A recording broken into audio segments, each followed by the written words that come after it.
Welcome to this explainer. Let's decode Cork's history by looking straight down from the sky. But hey, can an aerial view actually predict a city's future? Let's fly over Cork and see. It all started as a 6th century monastic settlement right on the River Lee, later shaped by Vikings. Tracing the river bends reveals layers of history, from the star-shaped Elizabeth Fort to modern rooftops.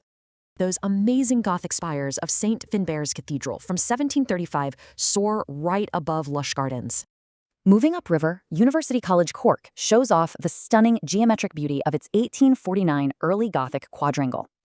And wow, Atkins Hall really pops. The red sandstone and pale limestone contrast beautifully from above. These historic visual anchors actually guide Cork's future, heavily influencing the new 2022 to 2028 City Development Plan. Planners use placemaking. This ensures fresh, modern developments still totally respect Cork's dense maritime and civic heritage. They also prioritize legibility, basically keeping the layout straightforward so the city is super easy to navigate.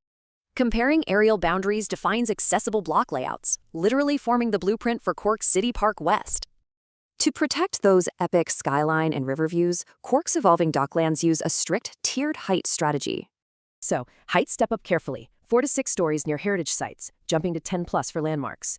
This brilliantly blends Cork's low-rise industrial past with a carefully clustered, towering future skyline.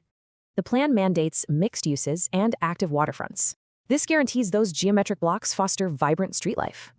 New structures must even echo industrial history through their rooflines. It's like a giant puzzle from above. Ultimately, the development plan proves one central truth. The river absolutely remains the pulsing heart of Cork. So, look down at your own hometown. How exactly is its history shaping its future skyline?